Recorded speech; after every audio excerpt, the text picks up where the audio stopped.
I didn't need independence. I had him.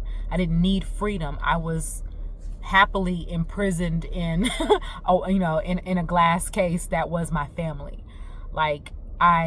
And being a wife and being a mom, I chose those enclosures.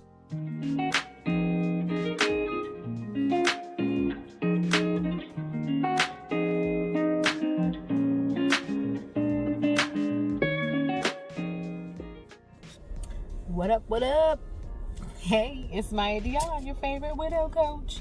And it is the Car Chronicles, daily dose of widowhood, whatever you want to call it.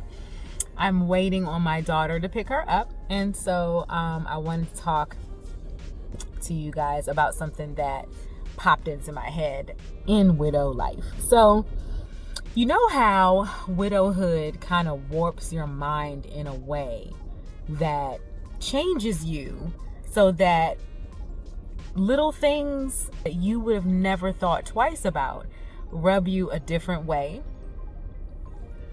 And honestly, it is growth. It's not being tainted. It's not being broken, but it really is just growth to adapt to your environment now with these new experiences attached to your perspective. So I say all that to say, two things triggered a thought in me today that would have never been triggered before, like when I wasn't widowed. And it was the movie Death Becomes Her.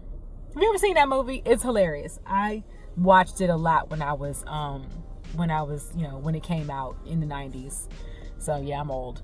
But I love the movie. It's great. The name of the movie, so I was scrolling and I saw it and I thought about it in a different way today, about widowhood. And I was like, I wonder what they meant in the movie. This is just mine. Nobody else uses it, so stop judging me.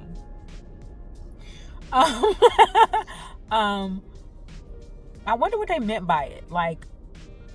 I guess because the people in the movie were prettier, and when they were dead or whatever, they were taking a magic spell to make them, come back to life and stuff.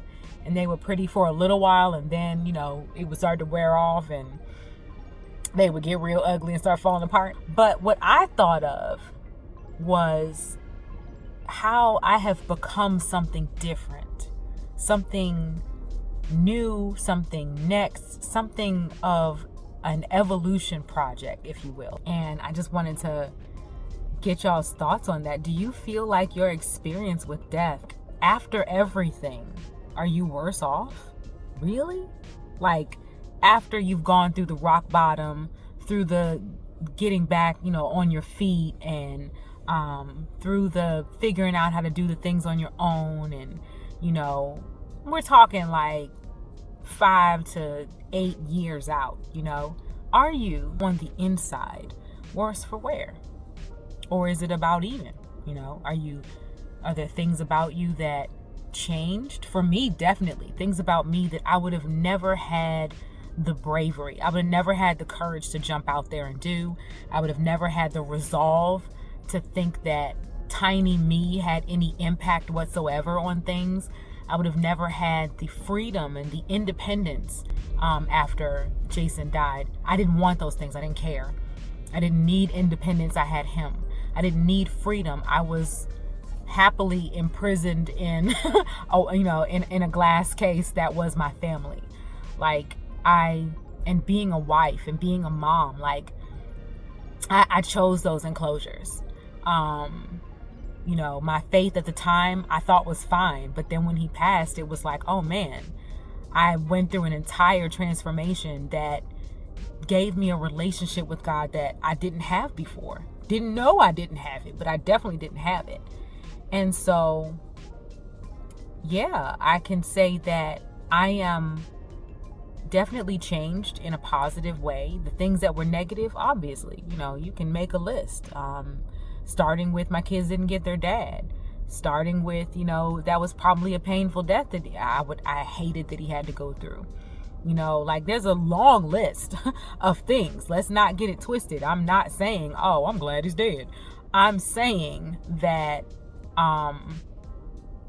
things still worked out for my good. Some things didn't, but some things did. And not so much material things, but my perspective on things, my growth because of things, my resourcefulness and my passion because of these things. And there are certain things that I don't waste time on anymore. There are certain worries I don't waste time on anymore. I watched somebody run out of time, and therefore I don't waste time on those things anymore. And it's almost appalling to me to see other people waste time on certain things. And I want to tell them, I want to shake them. You don't have this kind of time. You don't know what you've got left. You need to live. You need to do. You need to try. And it just doesn't hit them the same way that it does me. It doesn't hit me the same way that it used to before his death. And so, in that sentence, death becomes her. Okay. Oh, wait, I don't know. Is that true for you?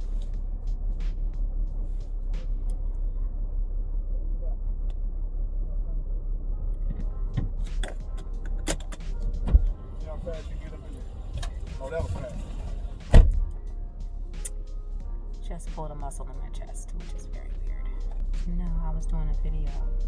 I'm trying not to move my chest though, because the muscle is relaxing. Yes, I did. Okay, I'm just gonna sit here for a second. That was weird. You ever just pull a muscle in your chest? Like, what the heck, bro? It's like right under. And I've pulled this muscle before, that's why I'm not freaking out. It normally pulls though when I'm actually exercising, which is super weird. But anywho, like and subscribe and share. I can't even laugh. Like, I'm trying not to re-pull it. Getting old sucks, guys. But, you know, what's the alternative? Look at this. Look at her being a creeper. Like I don't see her in the video. Ma'am.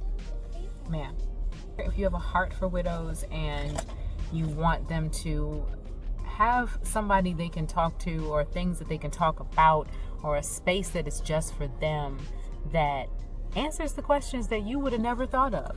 Or if you are a widow and this is something that you resonate with and want more of, like and share and subscribe. Write something down in the comments. Tell me how you feel. How does death becomes her make you feel? Bye, guys.